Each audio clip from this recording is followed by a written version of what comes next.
आज इंदिरापुरम में जो पोल्यूशन हो रहा है, ये मुख्य विषय है। इसके ऊपर हम आपको बताना चाहते हैं कि इंदिरापुरम पोल्यूशन का रीजन क्या है। इंदिरापुरम में पोल्यूशन जो हो रहा है, एनजीटी की देखा जाए तो गाइडलाइन का क्लियर उल्लंघन है। और एनजीटी की जो है रिप्रेजेंटेटिव, उनको चाहिए कि इंदिरापुरम में जब फ्लक्चुएशन पोल्यूशन का 500 से ऊपर चला गया, वो तुरंत यहाँ की आके यहाँ का विजिट करते और यहाँ के जो शासन में इसके लिए जिम्मेदार हैं उनकी मीटिंग करके और बताते कि इसका रीजन ये है और इसको सॉल्व करो। लेकिन मैं देख रहा हूँ 2 दिन 3 दिन बीतने जा रहा है, यहाँ पे कोई एक्टिविटी नहीं है, बल्कि उसके अगेंस्ट और भी ज़्यादा नेगेटिव एक्टिविटी होती चली जा रही है। पहला एग्जाम्पल आपको मैं बता रहा हूँ कि इंदिरापुरम में जो पेड़ लगे हैं, जो जेडीए ने लगाए हैं या लोगों ने लगाए हैं, उन पेड़ों को लोग अपनी सहूलियत के अनुसार जब चाहते हैं काट डालते हैं और या तो उनकी डीप क्लीनिंग ऐसी कर देते हैं कि उनमें तना रह जाता और टहनियाँ नहीं रहती। तो पोल्यूशन रोकेगा कौन? पत्तियां रोकती हैं, तना नहीं रोकता है, पहली बात। दूसरी बात यह है कि जब अपने इंटरेस्ट में लोग सड़क पे अतिक्रमण कर रहे हैं, कुछ वीडियो इसमें डाली जाएंगी जिसको आप देखेंगे, पता चलेगा कि सड़क पे किस तरीके से रेड़ी ठेली पटरी मुर्गे मीट बेचने वाले और उनको खाने वालों की भीड़ लगती है, ट्रैफिक जो है स्लो हो जाता है। ये इस पे कोई ध्यान नहीं देता। और उस पे जब तक ये व्यवस्था मैं देखा, कल की जो वीडियो थी वो मैं देख रहा था, वो है नहर के किनारे वाला जो रोड आ रहा है NH-29 से और कनौनी तक का, उस पर ये देखा गया कि लोग चलना उनके लिए मुश्किल हो रहा है और लोग उल्टे ट्रैफिक में भी हैं, उससे भी जाम है, ये देखा गया। लेकिन जब भीड़ हो जाती है मेन रोड में तो लोग साइकिल ट्रैक में से होके निकलते हैं।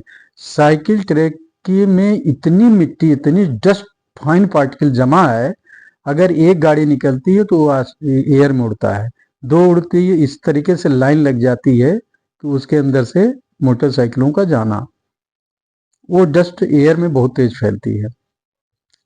अब आप देखें, उसकी भी वीडियो इसमें मिलेगी, जो डस्ट वहाँ पे पड़ी हैं और नहीं सफाई हो रही है। और सरकार एनजीटी की गाइडलाइन में सड़क पर डस्ट का वैक्यूम क्लीनर से क्लीन हो रहा है, सड़क पे पानी डाला जा रहा है, झाड़ू लग रहा है, पेड़ पौधों की पत्तियों को पानी से धोया जा रहा है। और यहाँ पर जनरेटर, डीजल जनरेटर जो है वो नहीं चल रहे हैं। ये सारा यहाँ से इनकी कार्रवाई में आ रहा है, या कहीं मिट्टी की या कचरा या जिसे कहते हैं मलबा पड़ा है सड़क पे, वो हटा दिया गया है, ये सारे इसमें आते हैं। ये आप देखेंगे तो ये कहीं नहीं हो रहा है। अगर हो रहा है तो किसी को दिखाई नहीं दे रहा, लेकिन पोल्यूशन क्यों बढ़ रहा है इतना होने के बाद?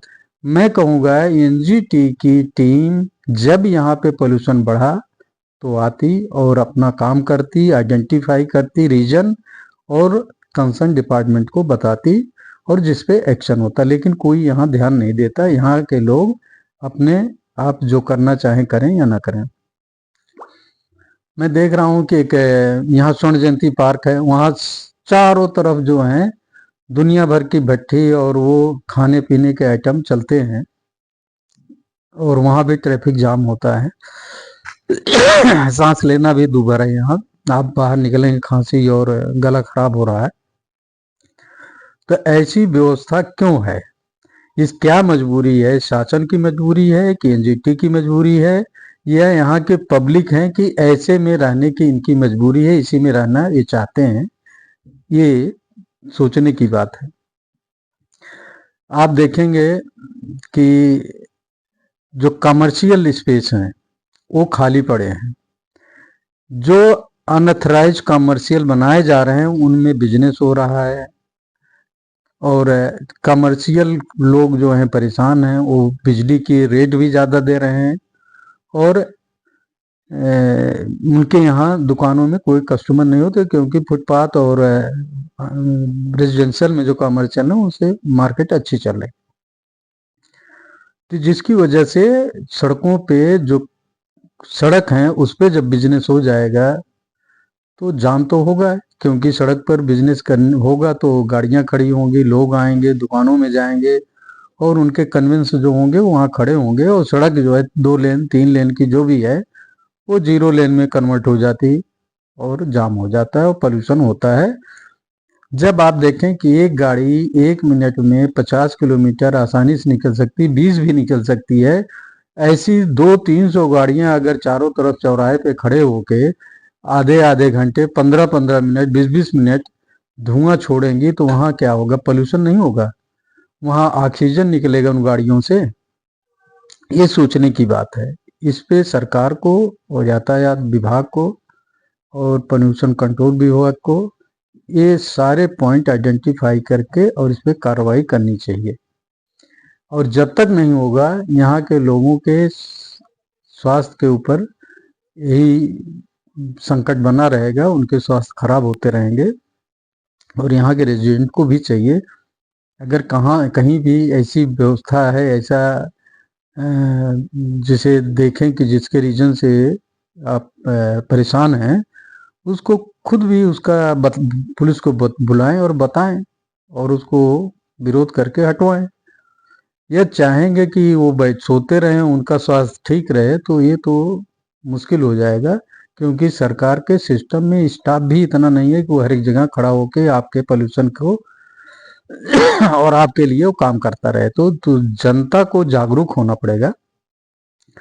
जब जनता जागरूक होती तो उसका हक मिलता है। ये महत्वपूर्ण वो चीज है जिसे सोचना यहाँ के इंदिरापुरम के निवासियों और सराउंडिंग के लोगों को सोचना चाहिए, क्योंकि ये वीडियो इंदिरापुरम के लिए नहीं है, ये समस्या पूरे एनसीआर में फैली हुई, दिल्ली में भी फैली हुई है।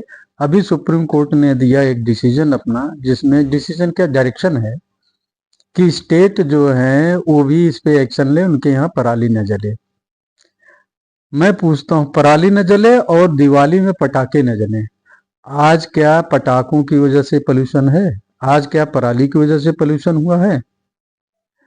पोल्यूशन पंजाब का पराली जली वो 1.5 महीना हो गया, 1 महीना हो गया, और पटाखे जले 1.5 महीने से ज्यादा हो रहे हैं।